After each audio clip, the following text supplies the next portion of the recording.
Au nord du continent sud-américain, là où la cordillère des Andes rencontre la mer des Caraïbes et les forêts ancestrales du sud, se trouve le Venezuela. C'est un endroit plein de contrastes, une mosaïque biologique où la vie a évolué pour remplir chaque niche, des sommets enneigés aux plaines inondables. Ici, dans ce théâtre de la biodiversité, l'air lui-même semble avoir sa propre vie. Avant de nous enfoncer dans la jungle et de découvrir les secrets que recèlent ces paysages, n'oublie pas de t'abonner à la chaîne.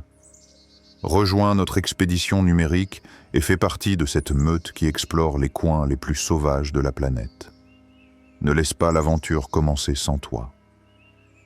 En levant les yeux vers la canopée des arbres, ou même vers le ciel urbain de Caracas, le bleu infini est interrompu par des flèches vivantes de couleur écarlate, jaune vif et bleu outre-mer. Ce sont les aras, les joyaux ailés de la forêt néotropicale. Loin de chercher à se camoufler, ces oiseaux ont opté pour une stratégie évolutive de pure ostentation. Leur plumage éclatant est un étendard, mais derrière cette beauté baroque se cache l'un des esprits les plus vifs du règne aviaire. Avec une intelligence comparable à celle d'un enfant humain de 3 ans, les aras ont une mémoire prodigieuse et une capacité fascinante à résoudre des problèmes. Ils utilisent leur bec, un outil d'ingénierie naturelle capable d'exercer une pression immense, avec la délicatesse d'un chirurgien pour manipuler des graines et des fruits qui seraient inaccessibles à d'autres. Ils sont les architectes de leur environnement, se souvenant de routes de vol complexes et de l'emplacement exact des arbres fruitiers dans de vastes étendues de forêt. Cependant, ce qui définit vraiment leur existence, ce n'est pas leur intelligence ni leur couleur, mais leur cœur. Dans un monde sauvage où la survie est souvent solitaire, l'ara mise sur la loyauté absolue. Ce sont des créatures strictement monogames. Une fois qu'ils ont trouvé un partenaire, le lien est pour la vie. Une union qui peut durer plus de 50 ans. Ils volent elles contre elles, si près l'un de l'autre que leurs ombres sur le sol de la forêt ne semblent souvent qu'une seule. Ils se lissent mutuellement les plumes dans un rituel quotidien de tendresse qui renforce leur lien, communiquant dans un langage de cris et de murmures que eux seuls comprennent. Mais ces rois de la couleur ne peuvent pas rester éternellement dans les airs. Il doit pavir. Il va finir. Ils finirent par descendre ou se poser sur les branches les plus basses pour se reposer et nicher, s'approchant dangereusement d'un monde où l'agilité aérienne ne sert à rien. Et c'est là, parmi la densité des branches moyennes et les troncs rugueux, que la vitesse cède la place à la patience immobile d'un autre habitant emblématique. Alors que le vacarme des aras s'estompe dans la canopée supérieure et que leurs silhouettes se perdent dans le lointain, l'attention se porte vers les forêts sèches, les buissons épineux et les immenses savanes des llanos. Ici, parmi la végétation plus basse, une touche de couleur revendique son trône. Si l'ara est le joyau des airs, celui-ci est le souverain de l'identité nationale. C'est le turpial. Souvent éclipsé dans les récits généraux par la taille de ses cousins éloignés, il porte dans ces contrées le titre d'oiseau national du Venezuela. Sa présence est indéniable. Un corps d'un jaune orangé si intense qu'il semble forgé par le soleil tropical lui-même, contrastant violemment avec une tête et des ailes d'un noir de jais et des touches de blanc pur sur les ailes. Ses yeux, entourés d'une peau nue d'un bleu électrique, observent le monde avec une intensité pénétrante. Mais derrière cette façade de beauté patriotique se cache un comportement audacieux et opportuniste. Le turpial n'est pas un architecte, c'est un conquérant. Contrairement à la construction laborieuse de nids qui caractérise d'autres espèces, le turpial méprise le travail de maçonnerie. C'est un pirate de la jungle. Quand vient la saison de reproduction, le couple cherche des nids déjà construits, souvent appartenant à d'autres oiseaux comme le cristofuet ou le campesito. Avec une agressivité calculée, Ils expulsent les propriétaires légitimes, jetant sans remords les œufs ou les oisillons étrangers pour s'approprier la structure. C'est dans ces nids de volets que la femelle pond 3 à 4 œufs tachetés. Son chant, cependant, rachète sa nature impitoyable. C'est une mélodie flûtée et sonore, une série de notes claires qui résonnent comme un hymne à l'aube, marquant son territoire et annonçant que, dans cette partie de la forêt, c'est lui qui commande. Mais la domination du turpial s'arrête là où le sol devient instable et où la forêt sèche cède la place aux cours d'eau qui serpentent à travers la géographie vénézuélienne. Alors que son chant résonne dans les branches épineuses, en bas, dans la boue et les eaux troubles, une créature beaucoup plus ancienne et mortelle se glisse sans faire le moindre bruit.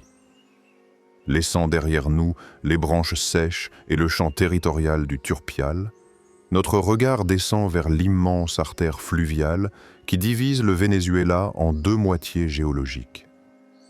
Ici, dans les eaux troubles et brunes du puissant fleuve Orénoque, la domination aérienne devient insignifiante.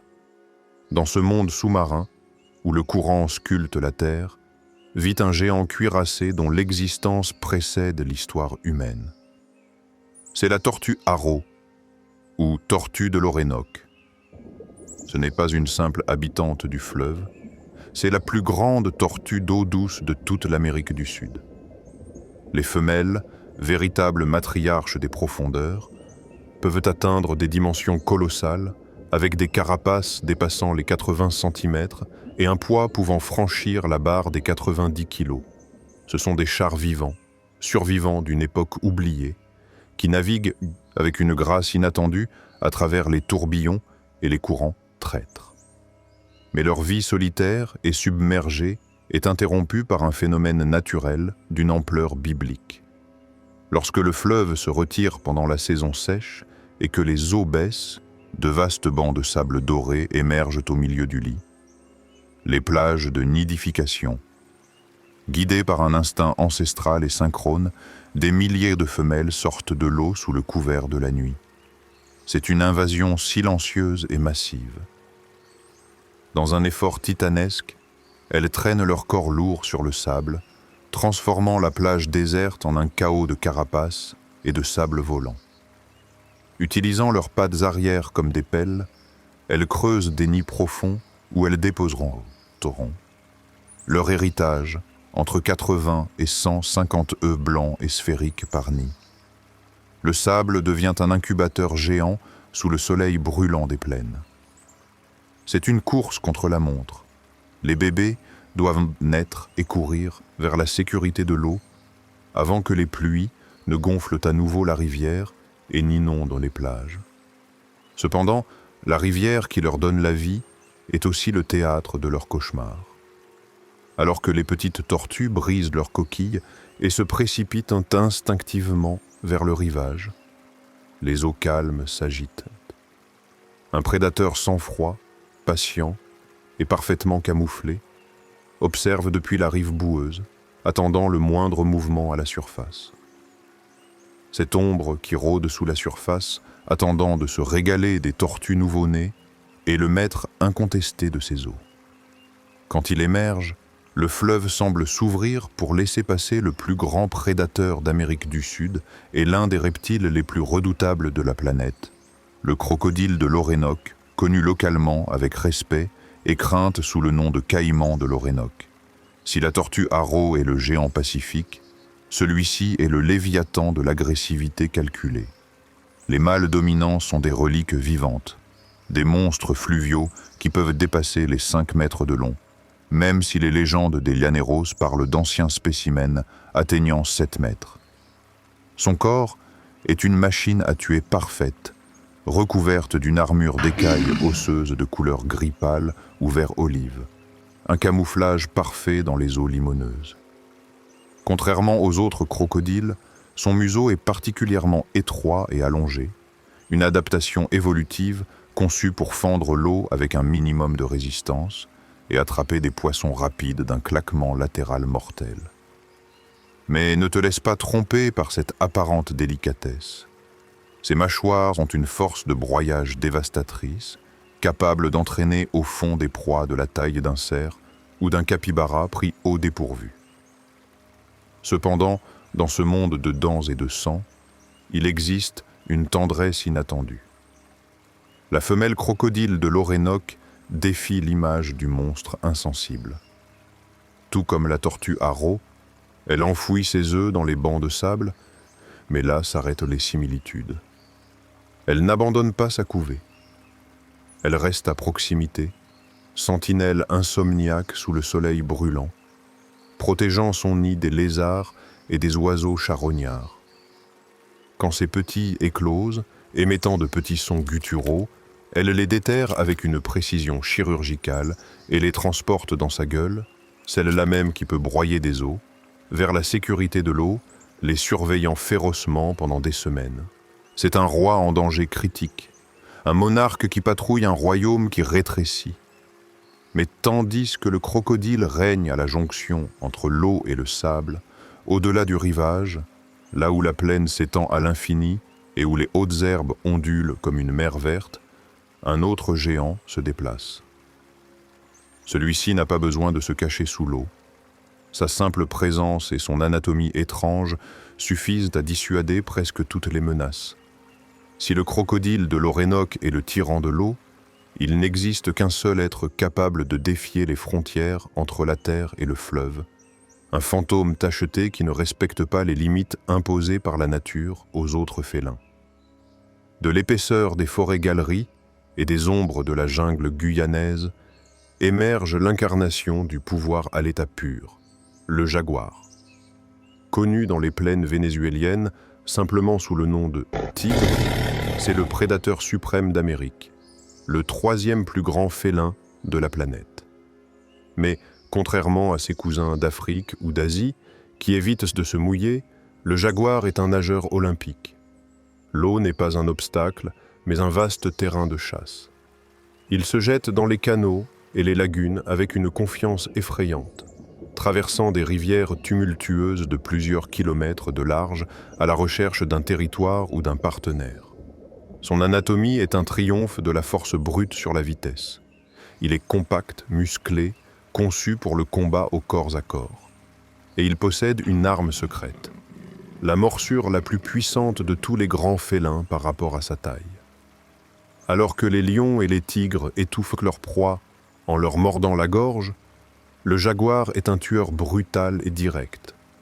Ses crocs sont conçus pour percer directement le crâne, provoquant une mort instantanée du cerveau. Cette mâchoire broyeuse est la clé qui lui permet d'exploiter un régime alimentaire que les autres ignorent. C'est le seul prédateur capable de briser la carapace blindée d'une tortue arrau adulte ou de chasser les caïmans dans leur propre élément, les sortant de l'eau avec une puissance explosive. Ici, au sommet de la chaîne alimentaire, le jaguar marche seul, sans ennemi naturel, tel un dieu aux rosettes noires et dorées qui surveille son domaine de ses yeux ambrés. Mais même le prédateur le plus redouté a besoin de se reposer dans la pénombre du sous-bois. Pendant que le jaguar dort, digérant sa proie, l'activité dans la jungle ne s'arrête pas. Dans les couches moyennes des arbres, où la lumière filtre en rayons tachetés, une créature complètement différente se réveille. Elle ne dépend pas de la force ou de la vitesse, mais d'une extrême lenteur qui défie la logique de la survie. Si vous avez ressenti la puissance du plus grand félin d'Amérique à travers l'écran, montrez votre respect pour le roi de la jungle. Laissez un « j'aime » sur cette vidéo pour marquer votre territoire. Aide-nous à faire connaître cette histoire de survie aussi loin que le rugissement du jaguar. Alors que la fureur du jaguar domine la terre et l'eau avec une intensité explosive, à quelques mètres au-dessus, suspendue dans la canopée des arbres de Yagrumo, le temps semble s'être complètement arrêté. Ici, la survie ne dépend pas de la vitesse, mais de l'invisibilité absolue. C'est le royaume du paresseux. Au Venezuela, on le voit souvent comme une extension immobile de la branche à laquelle il s'accroche. Son rythme de vie est tellement incroyablement lent qu'il défie la compréhension biologique. Ce n'est pas de la paresse, mais une stratégie métabolique extrême. Son système digestif traite les feuilles toxiques et fibreuses si lentement qu'un seul repas peut prendre jusqu'à 1 mois à être digéré. Se déplacer rapidement serait un gaspillage d'énergie mortelle pour une créature qui fonctionne avec le minimum de carburant possible. Mais le plus fascinant chez cet animal n'est pas sa lenteur, mais ce qu'il porte. Le paresseux n'est pas seulement un individu, c'est un écosystème ambulant. Son pelage rugueux et épais est conçu avec des rainures microscopiques qui retiennent l'humidité de la jungle. Ça permet la croissance d'algues vertes et de cyanobactéries, qui teignent ses poils de la couleur de la mousse et lui offrent un camouflage parfait contre le vert infini de la forêt. Et à l'intérieur de ce jardin portable vit une ville secrète. Des mythes, des coléoptères et des acariens vivent, se reproduisent et meurent dans sa fourrure, dans une relation symbiotique complexe. Les mythes fertilisent les algues, et les algues, à leur tour, pourraient fournir des nutriments supplémentaires que le paresseux absorbe à travers sa peau ou en se léchant. Cependant, cette vie de camouflage dans les hauteurs a un talon d'Achille. Une fois par semaine, poussé par un mystérieux appel biologique, le paresseux quitte la sécurité de la cime des arbres. Il entame une descente douloureusement lente vers la base de l'arbre pour déféquer. Au sol, il est maladroit et sans défense, une proie facile pour tout prédateur qui passe par là. C'est le moment le plus dangereux de sa vie. Mais s'il réussit à survivre à ce rituel terrestre et à regagner la sécurité des hautes branches, le paresseux se fond à nouveau dans le feuillage, invisible et silencieux. Cependant, le silence du paresseux est une anomalie dans la jungle vénézuélienne. Autour de lui, l'air vibre du bruit de la vie. Et aucun son n'est plus pénétrant, ni plus social, que celui d'une famille qui traverse la forêt, non pas en silence, mais dans un vacarme organisé. Alors que le paresseux perfectionne l'art d'être invisible et muet, son voisin de branche a opté pour une stratégie évolutive diamétralement opposée. Pour ce primate, le secret n'est pas de se cacher, mais d'annoncer son existence avec la force d'une tempête. Brisant la paix de l'aube vénézuélienne, surgit l'une des voix les plus puissantes du règne animal. Le singe hurleur rouge, connu dans ces contrées sous le nom d'araguato. Son pelage est unique. Une fourrure cuivrée qui brille sous le soleil des tropiques, les transformant en flammes vivantes qui se déplacent parmi le vert de la canopée. Mais c'est sa gorge qui fait sa légende. L'araguato a un os hyoïde agrandi dans la gorge, une caisse de résonance naturelle qui agit comme un amplificateur biologique. À l'aube et au crépuscule, les mâles entament une symphonie gutturale, un rugissement profond et caverneux qui, pour une oreille inexpérimentée, ressemble plus à celui d'un jaguar ou d'un vent violent qu'à celui d'un singe. Ce hurlement est un exploit d'ingénierie acoustique. Il peut parcourir jusqu'à 5 km à travers la végétation dense et la jungle, déclarant la possession du territoire sans recourir à la violence physique. Curieusement, sous tout ce bruit, l'araguato partage une limitation avec le silencieux paresseux. Tous deux sont folivores. Leur régime alimentaire est principalement basé sur les feuilles, une source d'énergie pauvre. C'est pourquoi la régouate passe jusqu'à 70% de sa journée à se reposer pour digérer. Le hurlement est, en substance, un outil d'économie d'énergie. Crier coûte moins de calories que se battre. Ainsi, les troupes rivales s'affrontent à distance dans des duels vocaux, respectant les frontières invisibles tracées par le son. Cependant, tandis que le hurlement de l'araguato domine la cime des arbres et marque les limites de la forêt. Dans les plaines ouvertes qui s'étendent au-delà de la ligne des arbres, un autre animal, beaucoup plus étrange et également dévoreur d'insectes, marche avec une détermination à toute épreuve. L'écho des hurlements de l'Araguato s'estompe au loin, et la jungle dense laisse place aux immenses plaines ouvertes des llanos vénézuéliens, où nous rencontrons une créature qui semble s'être échappée d'un tableau surréaliste. Loin de la sécurité des arbres, un marcheur solitaire patrouille la savane d'un pas particulier et oscillant. C'est le fourmilier géant, affectueusement surnommé Oso Palmero, ours palmier, au Venezuela. Sa silhouette est unique et bizarre. Une tête qui se rétrécit en un tube sans fin.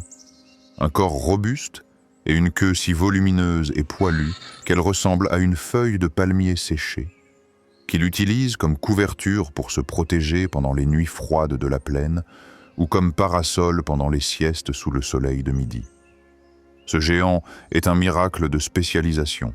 Tout comme le paresseux et l'araignée ont un régime alimentaire strict, l'ours palmier est esclave de son appétit pour les insectes.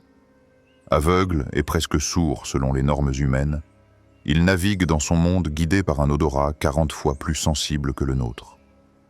Quand il repère un monticule de termites ou une fourmilière, ses griffes avant, courbées et dures comme de l'acier, entrent en action, déchirant la terre durcie comme si c'était du papier. Il déploie alors son arme secrète, une langue de 60 cm de long, recouverte d'une salive collante. Cette langue n'est pas seulement longue, c'est aussi un fouet frénétique qui entre et sort de sa bouche jusqu'à 150 fois par minute. C'est un aspirateur biologique capable de dévorer jusqu'à 30 000 fourmis ou termites en une seule journée. Cependant, il fait preuve d'une prudence innée. Il ne détruit jamais complètement une fourmilière. Il se nourrit brièvement et poursuit son chemin, permettant à la colonie de se rétablir afin de pouvoir la récolter à nouveau à l'avenir. Malgré son apparence disgracieuse et son absence de dents, l'ours palmier n'est pas une proie facile. Il marche sur ses jointures avant pour protéger le tranchant de ses griffes, qui ne sont pas seulement des outils d'excavation. S'il est acculé par un jaguar ou un puma, l'ours se dresse sur ses pattes arrière dans une posture d'étreinte mortelle. Ses griffes peuvent éventrer un prédateur d'un seul coup, prouvant que dans la plaine vénézuélienne, même le mangeur de fourmis le plus pacifique exige le respect. Mais tandis que l'ours palmier erre sur le sol sec à la recherche de monticules de terre, sous l'horizon, sur les berges boueuses et dans les marécages stagnants, rampe une bête qui porte la réputation d'agressivité à un tout autre niveau. Un serpent aux dimensions mythiques. Là où le pas assuré de l'ours palmier s'arrête, méfiant face à la rive boueuse, commence le domaine d'une divinité fluviale. Dans les estuaires profonds et les haies eaux calmes couvertes de boras, où la lumière pénètre à peine la surface trouble, repose le serpent le plus lourd du monde, l'anaconda vert. Connu dans les légendes indigènes sous le nom de « mère de l'eau », ce constricteur est un titan de la biologie. Bien que certains pythons puissent être plus longs, aucun n'égale la masse pure et la circonférence musculaire de l'anaconda vénézuélien.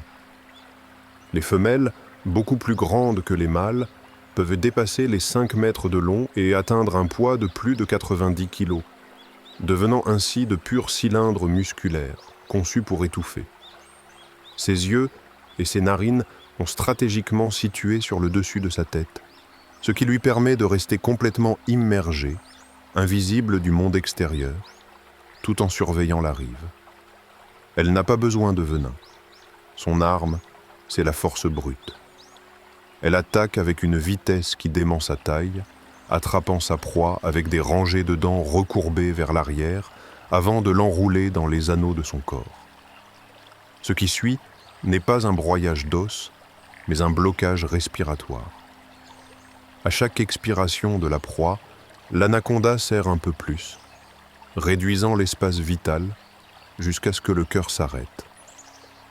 Capable de déboîter sa mâchoire pour avaler des proies entières, des capybaras aux jeunes caïmans, un gros repas lui permet de survivre pendant des mois sans chasser à nouveau, digérant lentement dans l'obscurité du marais, complétant ainsi le cycle de la vie et de la mort dans les plaines. La nature est imprévisible et la jungle ne dort jamais. Pour ne pas rater notre prochaine rencontre avec la vie sauvage, active la cloche des notifications. Garde tes sens en alerte, comme le ferait une proie dans la plaine, et sois le premier à découvrir notre prochaine destination. Des neiges andines aux forêts profondes et aux plaines infinies, le Venezuela se révèle non seulement comme un pays, mais aussi comme un décor vibrant où l'évolution a écrit certaines de ses histoires les plus fascinantes. Un monde sauvage, magnifique et implacable.